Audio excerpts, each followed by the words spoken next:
আমরা এখন শাবান মাসে আছি। কোন মাসে? নবী সাল্লাল্লাহু আলাইহি ওয়াসাল্লাম শাবান, রজব এগুলোর চাঁদ দেখলে একটা দোয়া পড়তেন। তিনি বলতেন আল্লাহুম্মা বারিক লানা, আমার সাথে বলেন আল্লাহুম্মা বারিক লানা ফি রজবিনা ওয়া ফি শাবানিনা ওয়া বাল্লিগনা রমাদানা।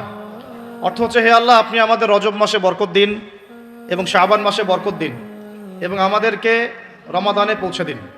সুবহানাল্লাহ। মুমিনের জীবনে যতগুলো ইবাদতের মৌসুম আছে তার মধ্যে সবচেয়ে শ্রেষ্ঠ মৌসুম হচ্ছে রমাদান। সবচেয়ে শ্রেষ্ঠ মৌসুম কি?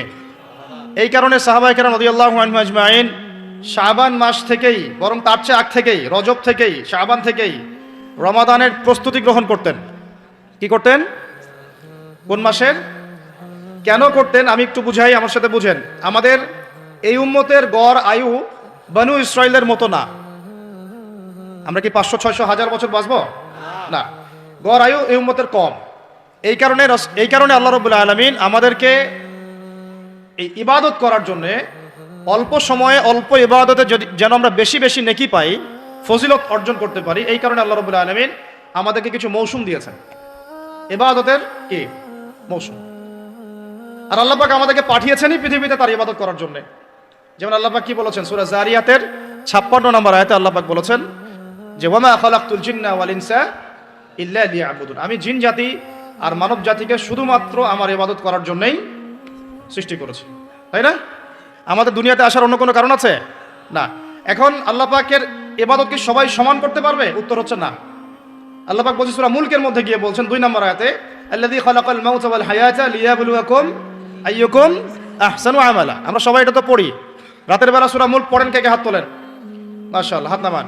ফজিলত, রাতের বেলা সূরা মুলক পড়ে ঘুমালে ইনশাআল্লাহ এই চর্চা, এই অভ্যাস, এই সুন্নতের উপর আমল করতে থাকলে আল্লাহ চান তো এই আমলের ওসিলায় আল্লাহ পাক তাকে কবরের আযাব থেকে মুক্ত রাখবেন ইনশাআল্লাহ। সূরা মুলকের এই 2 নম্বর আয়াতে আল্লাহ পাক বলেছেন যে তিনি সেই আল্লাহ যিনি মৃত্যু সৃষ্টি করেছেন, জীবন সৃষ্টি করেছেন। কেন দুনিয়াতে পাঠিয়েছেন? কেন? লিয়াবলুয়াকুম আইয়ুকুম আহসানু আমালা। তিনি দেখতে চান তোমাদের মধ্যে আমলে শ্রেষ্ঠকে। কি দেখতে চান? আমলে, এমন না যে আমলে মধ্যমকে, আমলে গতানুগতিককে, এমনটা তিনি দেখতে চান না। ক্লাসে যে ফার্স্ট হয় তার পড়াশোনা, তার পরিশ্রম, আর যে লাস্ট হয় তার পরিশ্রম কি সেম? যে টেনে টুনে পাস করে তার পরিশ্রম কি সেম? তাহলে আমরা বুঝলাম যদি আমাদেরকে ফার্স্ট হতে হয়, সেকেন্ড হতে হয়, থার্ড হতে হয়, টপ 10-এ থাকতে হয়, তাহলে আমাদের পরিশ্রমটাও কি করতে হবে? বেশি করতে হবে। সহজ জিনিস। আল্লাহ পাক এই জন্য আমাদেরকে পৃথিবীতে পাঠিয়েছেন।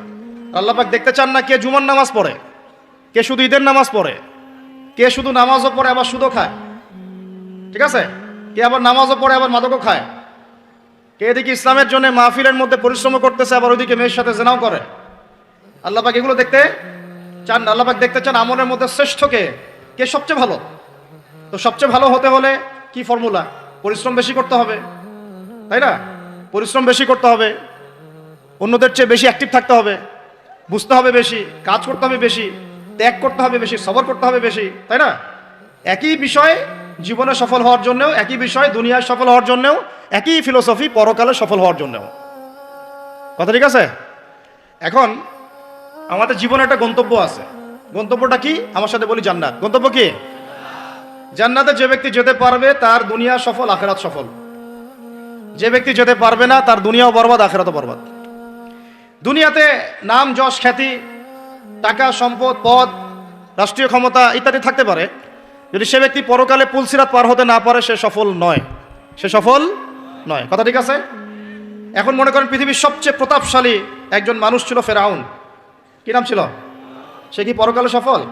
একই বিষয় এখানে অনেকের অনেক বড় বড় সম্পত্তি থাকতে পারে, ক্ষমতা থাকতে পারে, যদি ঈমান, আমল এবং ইসলাম ঠিক না থাকে সে দুনিয়াতেও সফল না, পরকালেও সফল না। সত্যি কথা বলতে আমরা এই কোরআনের প্রতি সত্যিকার অর্থে শ্রদ্ধাশীল না। মুখে মুখে বলি আমরা কোরআন ফলো করি, কোরআন ভালোবাসি, কোরআনের জন্য জান দিব ইত্যাদি ইত্যাদি। অনেক সময় দেখা যায় কোরআন আমরা তেলাওয়াতও করতে পারি না। যেই কিতাব তেলাওয়াতি করা শিখলাম না তার জন্য আপনি জীবন দিবেন? যে কিতাবের তেলাওয়াতি আপনি শিখতে পারলেন না এখনো, এখন সেই কিতাবের হুকুম বাস্তবায়ন করবেন, এই পর্যন্ত ঈমান তো যাওয়া অনেক দূরের কথা, তাই না বিষয়টা? এর প্রতি ভক্তি শ্রদ্ধা তো আসবে না, কারণ তিলাওয়াতি তো এখনো শিখছেন না, অনুবাদ পড়ছেন না, আয়াতের অর্থগুলো জানছেন না।